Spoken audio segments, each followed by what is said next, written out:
ನಮಸ್ಕಾರ ಪ್ರಿಯ ವೀಕ್ಷಕರೇ, ಏನೇ ನ್ಯೂಸ್ ಸ್ವಾಗತ. ನಾನು ನಿಮ್ಮ ನಿರಂಜನ್ ಸರೂರ್.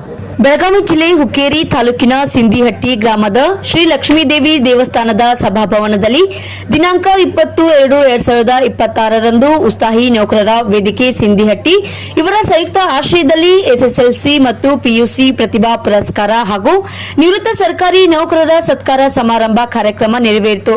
ಈ ಶುಭ ಸಂದರ್ಭದಲ್ಲಿ ದಿವ್ಯ ಸಾನ್ನಿಧ್ಯವನ್ನ ಶ್ರೀ ಮಲ್ಲಯ್ಯ ಸ್ವಾಮಿಗಳು, ಶಿವಾನಂದ ಮಠ ಗೋಡ್ಗೇರಿ ಮುಖ್ಯ ಅತಿಥಿಗಳು, ಗಂಗಾಧರ್ ಗವತಿ ಹಿರಿಯ ನ್ಯಾಯವಾದಿಗಳು, Karuna Shetty, AC Patil, AI Kotiwale, SM Siroor, NN Kulkarni ಮತ್ತು ಅಧ್ಯಕ್ಷರು ರಾಮಪ್ಪ ಹುಡೇದ್ ಉತ್ಸಾಹಿ ನೌಕರರ ವೇದಿಕೆ, ಉಪಾಧ್ಯಕ್ಷರು ಶ್ರೀ ಬಾಳೇಶ್ ಹರ್ಜನ್, ಕಾರ್ಯದರ್ಶಿ ಶ್ರೀ ಸಿಎ ಕಂಕನವಾಡಿ ಹಾಗೂ ಸರ್ವ ಸದಸ್ಯರು ಉತ್ಸಾಹಿ ನೌಕರರ ವೇದಿಕೆ ಸಿಂಧಿಹಟ್ಟಿ ಹಾಗೂ ಅಕ್ಕನ ಬಳಗದ ಶರಣೀಯರು, ಗ್ರಾಮದ ಹಿರಿಯರು, ಇನ್ನೂ ಹಲವಾರು ಗಣ್ಯರು ಈ ಸಂದರ್ಭದಲ್ಲಿ ಉಪಸ್ಥಿತರಿದ್ದರು.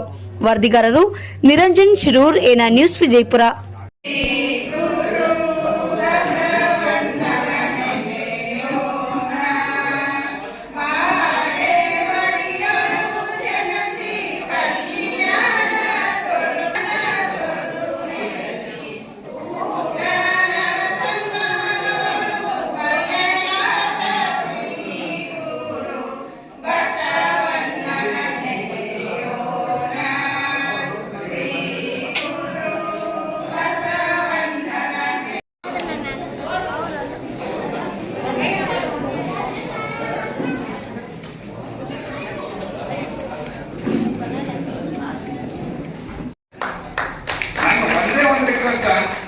ಭಾರತ ದೇಶದ ಈಗ ಭಾರತ ದೇಶ ಏನು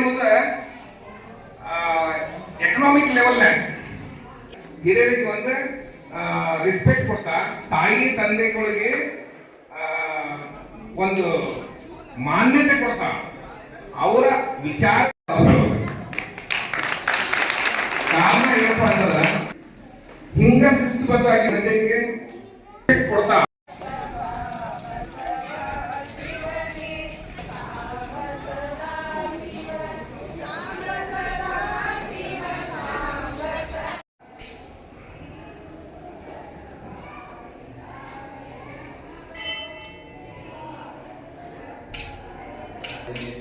ಶರಣ್ಯ